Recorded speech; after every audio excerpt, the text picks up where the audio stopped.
Okay, we are discussing few numericals of mole concept from Lakshmi Singh. They are solved in Lakshmi Singh, but they are unsolved in NCRT, right? From NCRT, you can tell me the page number of question number 8. NCRT, atoms and molecule, page number 44, right? Question number 8 says, question number 8 of NCRT, atoms and molecule, class 9. Convert into moles. A part is 12 gram into oxygen gas. B part is 20 gram of water, इन्हें moles में convert करना है. C part है 22 grams of CO2 यानी carbon dioxide. और अगर आप लखमीर में देख रहे हैं तो पेज नंबर 234 पे सॉल्व है. बैक साइड पे होते हैं सारे एनसीईआरटी के क्वेश्चन जो सॉल्व होते हैं ना बेटा, लखमीर की बैक साइड पे होते हैं. Okay, one by one will discuss this question. सबसे पहले 12 ग्राम ऑफ ऑक्सीजन गैस को, अब देखो इन्होंने ऑक्सीजन गैस लिखा है, मैंने अभी बताया oxygen gas is a molecule, तो आपको खुद समझ जाना चाहिए. अगर यहाँ पर ओ मत लिख लेना सिंगल, ठीक है? अगर सिंगल ओ लिख लोगे तो बात गलत हो जाएगी. मॉलिक्यूलर मास ऑफ O2 निकालोगे, हो जाएगा 2 और एटमिक मासेस क्लास आपको गिवन होते हैं CBSE बोर्ड में. अगर नहीं गिवन आप अपने कंसर्न टीचर से पूछ सकते हो, पर ICSE में गिवन नहीं होते, वहाँ लर्न करने पड़ते हैं अभी. और जनरली 1 से 20 तक जो भी एटम्स हैं, एलिमेंट हैं, उनके डबल होते हैं एटमिक मास उनके एटमिक नंबर के, पर ऐसा जरूरी नहीं है, ठीक है? जैसे कार्बन का 12 है, एटमिक नंबर 6 है, पर ऐसा जरूरी नहीं है. वैसे भी ये गिवन होंगे तो ज़्यादा स्ट्रेस नहीं देना. ऑक्सीजन का 8 है और इसका ये एटमिक मास है 16, एटमिक नंबर 8, राइट? तो क्लास अभी मैंने नंबर ऑफ मोल्स निकालने का आपको एक फॉर्मूला बताया था. What was the formula? हाँ, पर यहाँ पर मॉलिक्यूल है तो डायरेक्ट मैं क्या लिखूंगा, गिवन मास अपॉन में मॉलिक्यूलर मास. अब यहाँ एटमिक मास मत लिख देना, कंफ्यूज मत होना. जब वो मॉलिक्यूल की बात कर रहा है तो मॉलिक्यूलर मास, जब एटम की बात कर रहा है तो एटमिक मास. तो 12/32, राइट? दोनों 4 से जाते हैं, 4 3 दा 4 8 दा, और 3/8 करोगे तो आ जाएगा 0.375 मोल, राइट? बी पार्ट है 20 ग्राम ऑफ वाटर में हमें बताना है कितने मोल्स हैं, right? 20 gram of water. Water का फॉर्मूला बोलो. H2O. तो इसका मोलर मास निकालेंगे 2 into atomic mass of hydrogen plus atomic mass of oxygen. तो एटमिक मास हाइड्रोजन का 1 है बेटा, और एटमिक मास ऑक्सीजन का 16 है. बोर्ड मास लगाना, 16 और 2 18 ग्राम आ गया, ठीक है? अब आपको क्या बताना था? नंबर ऑफ मोल्स बताने थे. Number of moles in 20 gram of water. तो फॉर्मूला सेम है बेटा, given mass upon molecular mass. Molecular mass, molar mass एक ही बात है, शॉर्ट में m.m लिखेंगे उसे, राइट? तो गिवन मास यहाँ पर कितना है? 20 ग्राम गिवन है क्लास, और मोलर मास आया 18 ग्राम. ये हो गया 10/9, ये लगभग आ जाएगा 1.11 मोल्स आ जाएगा, ठीक है? अधिकतर अगर बेसिक लेवल पे आपको यही क्वेश्चन आते हैं, number of moles, number of atoms या मॉलिक्यूल्स निकालने हैं, तो इसी की एवोगाड्रो नंबर से मल्टीप्लाई कर दो. सी पार्ट बताना है 22 ग्राम ऑफ CO2 में कितने होंगे. तो सबसे पहले मोलर मास निकालेंगे CO2 का, which is atomic mass of carbon plus 2 into atomic mass of oxygen. Carbon का एटमिक मास है 12, ऑक्सीजन का है 16, तो 12 plus 2 into 16 that is 12 plus 32 यानी कि 44 ग्राम आ गया, राइट? अब आपको यहाँ भी नंबर ऑफ मोल्स बताने हैं इन 22 gram of CO2. Class same formula, given mass upon molar mass, ठीक है? तो गिवन मास है 22 ग्राम और मोलर मास है 44 ग्राम. ये 1/2 यानी कि 0.5 मोल्स आ गया. अभी तो मैं NCERT का ही करा रहा हूँ, ठीक है? अगर आप बाकी वो कराना चाहते हैं तो मेरे वीडियोस देख सकते हैं, अगर लखमीर सिंह से प्रॉपर करना चाहते हैं तो.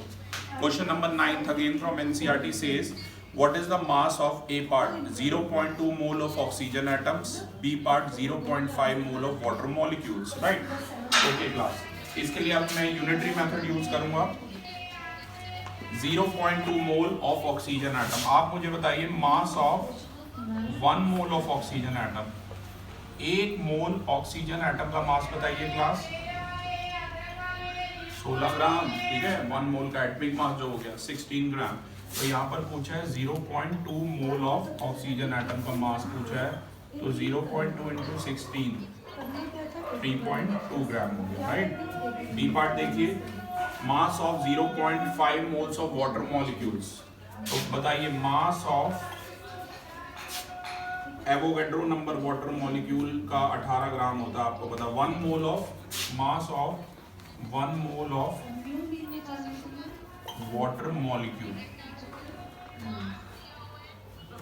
1 मोल वाटर मॉलिक्यूल का अभी ऊपर निकाला था हमने 18 ग्राम है।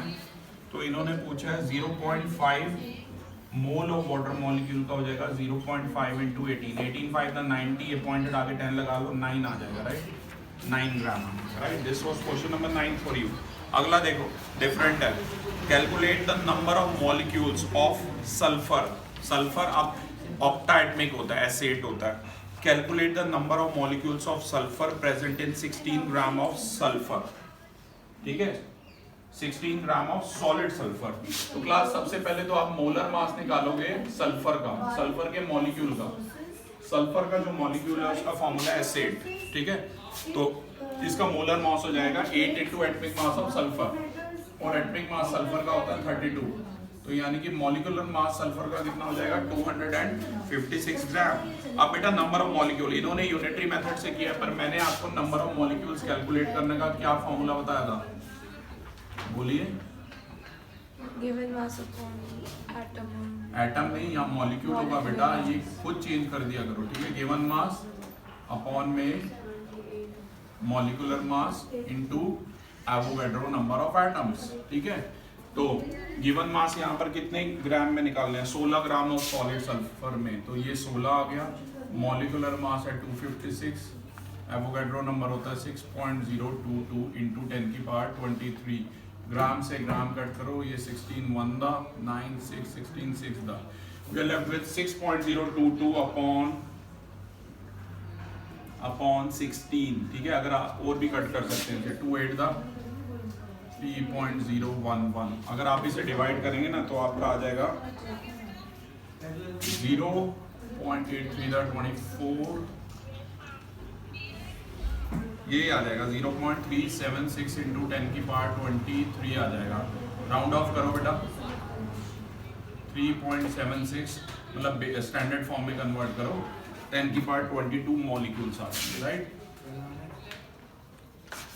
और 11th क्वेश्चन बड़ा इंपॉर्टेंट है क्लास, ध्यान से देखना। Calculate the number of aluminium ion present in 0.051 gram of aluminium oxide. सबसे पहले हम मोलर मास निकालेंगे एल्यूमिनियम ऑक्साइड का, फॉर्मूला बताओ। Aluminium oxide, come on, Al2O3, ठीक है। एल्यूमिनियम एक ऐसा मेटल है जिसमें कोरोजन हेल्पफुल होता है, वाई, क्योंकि एल्यूमिनियम ऑक्साइड की प्रिवेंटिव लेयर आ जाती है, वो इसे फर्दर कोरोड होने से बचाती है। तो उसका मोलर मास होगा 2 into atomic mass of aluminium plus 3 into atomic mass of oxygen. तो एटमिक मास एल्यूमिनियम का 27 है, दिया हुआ है वैसे तो एटमिक मास गिवन है क्वेश्चन में, 50 40 90 1 और 2 ग्राम्स आ गया, ठीक है। आप ध्यान से सुनो, नंबर ऑफ एल्यूमिनियम आयंस निकालने हैं,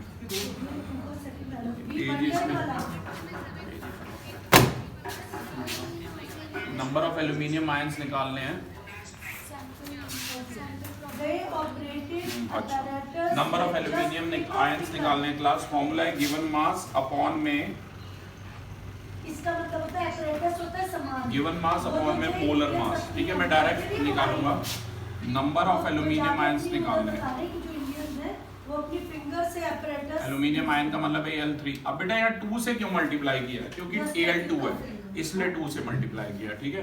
तो नंबर ऑफ एल्यूमिनियम आयन हो गए 2 इंटू गिवन मास, मैं फॉर्मूला लिख देता हूँ पहले, तो गिवन मास अपॉन में molar mass into Avogadro number. आपके माइंड में क्वेश्चन आ रहा है ना, ये 2 से क्यों किया इसमें मल्टीप्लाई, क्योंकि Al2 में 2 एल्यूमिनियम है, तभी 2 से मल्टीप्लाई किया। आप देखना लास्ट में आंसर टैली होगा हमारा।